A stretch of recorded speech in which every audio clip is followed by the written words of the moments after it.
오늘 말씀은 로마서 9장 30절서부터 10장 21절까지 말씀이 조금 길 수도 있는데 중간에 이렇게 딱 끊기도 좀 뭐해가지고 그냥 제가 한꺼번에 다 이렇게 넣었어요. 9장 30절에서 10장 21절 제가 봉독하겠습니다. 그런즉 우리가 무슨 말을 하리요? 의를 따르지 아니한 이방인들이 의를 얻었으니 곧 믿음에서 난 의요. 의의 법을 따라간 이스라엘은 율법에 이르지 못하였으니 어찌 그리하냐? 이는 그들이 믿음을 의지하지 않고 행위를 의지함이라 부딪힐 돌에 부딪혔느니라.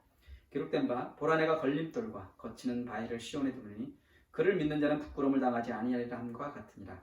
형제들아 내 마음에 원하는 바와 하나님께 구하는 바는 이스라엘을 위함이니 곧 그들로 구원을 받게 함이라. 내가 증언하노니 그들이 하나님께 열심히 있으나 올바른 지식을 따른 것이 아니니라. 하나님의 의를 모르고 자기 의를 세우려고 힘써 하나님의 의에 복종하지 아니하였느니라. 그리스도는 모든 믿는 자에게 의를 이루기 위하여 율법의 마침이 되시니라. 모세가 기록하되 율법으로 말미암는 일을 행하는 사람은 그 의로 살리라 하였거니와 믿음으로 말미암는 이같이 말하되 내 마음에 누가 하늘에 올라가겠느냐 하지 말라 하니 올라가겠느냐 하면 그리스도를 모셔 내리려는 것이요 혹은 누가 무저갱에 내려가겠느냐 하지 말라 하니 내려가겠느냐 하면 그리스도를 죽은 자 가운데서 모셔 올리려는 것이라.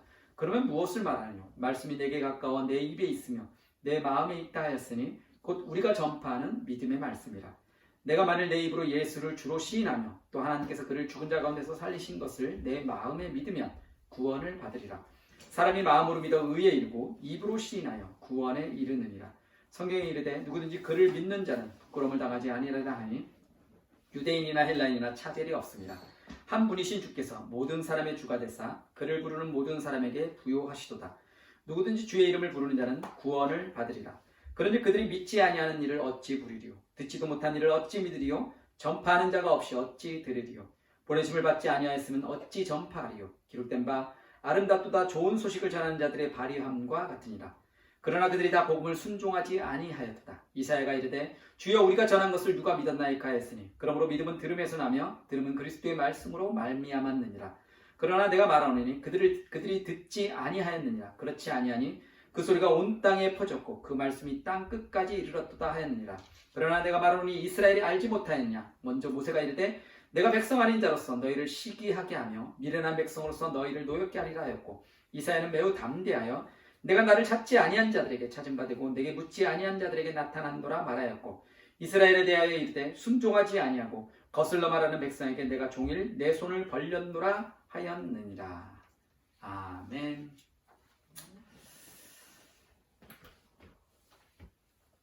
말씀이 상당히 긴데 이것을 최대한 간단하게 이렇게 이야기를 하려고 합니다.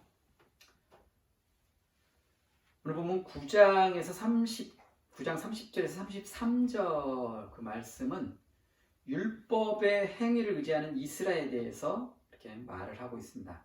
과거 이스라엘은 분명히 축복받은 민족이었다라는 거예요. 이게 앞에 나옵니다. 1절에서 5절까지.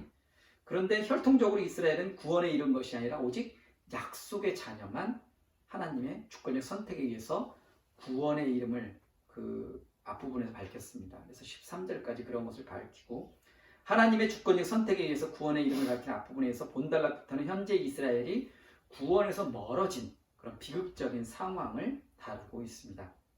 이것을 좀 더 세분해서 세 부분으로 나누려고 합니다. 먼저 9장 30절에서 10장 4절까지는 하나님의 의에 대한 이스라엘의 오해에 대해서 다루고 있습니다. 이방인들은 원래 의를 추구하지 않았습니다. 여기서 말하는 의라는 것은 하나님과의 올바른 관계를 가리킨다고 우리가 볼 수 있습니다. 이방인들은 하나님을 모르고 하나님의 언약 밖에 있어서 하나님과의 올바른 관계를 맺으려고 노력하지 않았다라는 거예요. 요한복음 15장의 말씀에 보면 포도나무 가지가 포도나무에 붙어 있어야만 살 수 있듯이 피조물인 인간이 창조주 하나님과의 관계 속에서 있을 때만 우리가 제대로 살아갈 수 있다라는 거예요. 그리고 또한 그런 관계는 우리 스스로 취할 수 있는 것이 아니다라는 겁니다. 오직 하나님의 은혜로만 주어지는 선물이다라는 거예요. 이것이 구약에서는 이스라엘에게만 제공되었어요. 그리고 이방인들에게는 그러한 것들이 거의 미치지 못했습니다. 그런데 그리스도의 복음이 온 땅에 전파되자 이방인들은 그것을 듣고 오히려 이스라엘 백성들보다 더 열렬히 믿음으로 그 말씀에 호응해서 하나님의 백성이 되었다는 겁니다. 반면에 이스라엘의 상황은 전혀 달랐습니다. 그들은 자신들이 하나님의 선민이라고 그렇게 강조하고 언약 백성이라고 나름대로 자부심을 갖고 있었지만은 율법을 순종하는 거에 그 집착을 했다라는 거예요. 그래서 자신들이 죄 지배 아래에서 율법을 아무리 온전히 순종하려고 해도 그것을 100% 다 이룰 수 없다는 것을 몰랐다라는 겁니다. 그래서 우리가 죄의 권세 아래에 있는 이상은 결국 우리가 죄인일 수밖에 없다는 그 사실을 이들이 깨닫지 못했다는 거예요. 그들이 볼 때 십자가에 달리신 예수 그리스도는 자기들이 볼 때 구원자가 될 수 없는 거예요. 왜냐하면 구약에도 그 말씀들이 나와 있지만은 나무에 달린 자는 저주받은 자라고 그들이 여겼기 때문이에요. 그래서 예수 그리스도는 하나님으로부터 저주를 받은 자다라는 거예요. 그렇기 때문에 메시아이신 예수 그리스도를 믿지 못하고 오히려 그 십자가에 못 박힌 예수 그리스도의 그 복음이 오히려 걸림돌이 되는 거예요. 그러니까 이스라엘 백성들이 볼 때는 예수 그리스도를 믿는 자들은 정말 어리석고 어떻게 보면 무지한 자들인 거예요. 이해할 수 없는 그런 사람들인 거예요. 그래서 이스라엘 백성들은 하나님을 향한 열심은 있었지만은 이런 종교적인 열심이 있었던 반면에 진정한 그런 믿음은 없었다라는 거예요. 그러니까 정말 참된 의가 무엇인지를 깨닫지 못했다라는 거예요. 그리고 개종전의 바울도 이들과 똑같았다라는 거예요. 그러니까 바울 자신도 그들과 똑같은 그런 열심이 있었다라는 겁니다. 보면 10장 2절 말씀에 보면 내가 증언하노니 그들이 하나님께 열심히 있으나 올바른 지식을 따른 것이 아니니라. 바울은 이 부분에 대해서 너무 잘 알고 있다라는 거예요. 하나님에 대해서 많이 알고 있지만은 하나님께서 진정 이 백성들에게 원하시는 것이 무엇이고 또 역사 속에서 하나님이 어떻게 이들에게 행하시고 이들을 통해서 온 세상 그 모든 백성들을 구원하고자 하는 그런 하나님의 원대하신 뜻을 그들이 깨닫지 못했다라는 거예요. 그들은 십자가에 나타난 하나님의 의를 알지 못하였다라는 겁니다. 결과적으로 그들은 자기 의를 세우려고는 애썼다라는 거예요. 율법을 지키기 위해서 얼마나 노력했어요. 그렇지만은 하나님의 의에는 복종하지 않았다라는 거예요. 그래서 이스라엘은 태어나면서부터 자기들은 할례를 받은 그리고 하나님의 선택된 언약 백성이다라고 확신했다는 겁니다. 그렇기 때문에 그 율법의 의무인 그 언약의 의무인 그 율법을 준수하려고 엄청난 노력을 했다라는 거예요. 그 율법에 순종해야만 언약 안에 계속 머무를 수 있고 또 그 언약 안에 포함되어 있는 그런 모든 복들을 그들이 계속 누릴 수 있기 때문이다라는 거예요. 오늘 본문 10장 5절의 말씀에 보면 모세가 기록하되 율법으로 말미암는 의를 행하는 사람은 그 의로 살리라 하였거니와. 그러나 그들은 자기들도 이방인들과 마찬가지로 죄의 노예이기에 율법을 지킬 능력이 없다는 것과 실제로 율법을 행하지 못하여 이방인과 함께 하나님의 심판 아래에 있게 됐다는 사실을 깨닫지 못했다는 거예요. 이것이 로마서 2장에 보면 이렇게 쭉 설명하고 있잖아요. 그죠? 로마서 2장에 있는 그 내용과도 같은 거예요. 그래야 이스라엘은 그리스도 안에 나타난 하나님의 구원의 은혜를 모르고 기만적인 망상 속에서 자기들의 이기적인 행위에 계속 의존했다는 겁니다. 그들이 볼 때 율법 순종은 불가능한 일이 아니었어요. 바울 자신도 이 부분에 대해서 자신 있게 얘기를 하잖아요. 뭐라고 하냐면 율법의 의로는 나는 흠이 없는 자다라고 했어요. 율법으로 따지자면 자기는 율법을 어려서부터 그렇게 철두철미하게 지켰다. 그래서 율법에서 말하는 거로 따지면 나는 흠이 없는 자다라고까지 평가할 만큼 그 율법에 대한 순종에 대해서 그들은 자신 있다라고 생각을 했다는 거예요. 그러나 바울이 다메섹 도상에서 부활하신 예수 그리스도를 만나고 나서는 그 모든 것들이 잘못됐다라는 것을 깨달았다는 거예요. 이스라엘은 모든 율법을 온전히 순종하는데 실패하였고 그래서 예수님은 자기 백성의 죄를 위하여 십자가에서 죽임을 당하셨다는 겁니다.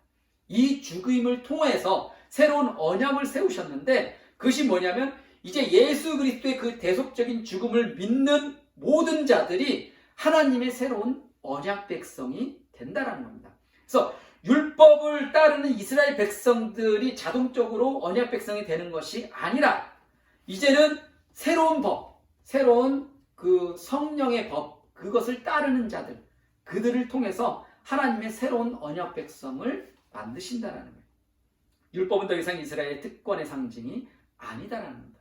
왜냐하면 오늘 본문의 말씀처럼 예수 그리스도가 바로 율법의 마침이 되시기 때문이다라는 거예요. 10장 4절 말씀에 보면 그리스도는 모든 믿는 자에게 의를 이루기 위하여 율법의 마침이 되시니라.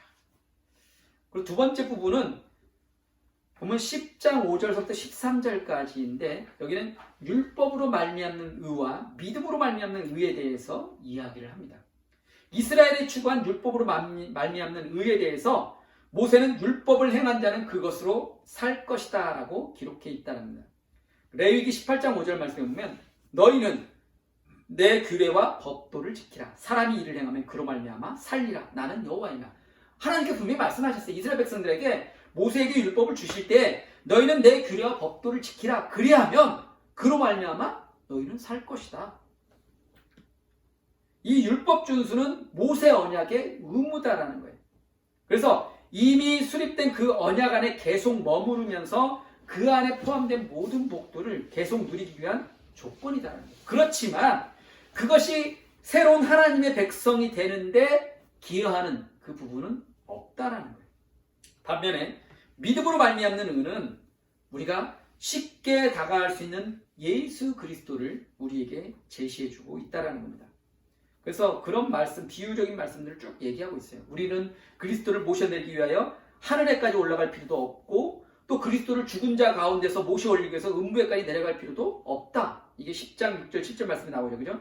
믿음으로 말미암는 의는 이같이 말하되 내 마음에 누가 하늘에 올라가겠느냐 하지 말라 하니 올라가겠느냐 하면 그리스도를 모셔내리는 것이요 혹은 누가 무저갱에 내려가겠느냐 하지 말라 하니 내려가겠느냐라나 하면 그리스도를 죽은 자 가운데서 모셔 올리는 것이 아니라 모셔 올리라는 것이라. 그러니까 이런 시도 자체가 아무런 의미, 쓸데없는 짓이다라는 거예요. 왜냐하면 이미 예수 그리스도는 이 땅 가운데 오셨다라는 거예요. 이미 성육신 하셨다라는 거예요. 그리고 우리를 위해서 죽으시고 이미 부활하셨다라는 거예요. 그런데 어리석게도 그들이 아직까지도 이런 어리석은 생각들을 하고 있다라는 거예요. 이미 주와 그리스도로 선포되었는데 이스라엘 백성들은 아직도 메시아를 기다리고 있다라는 겁니다.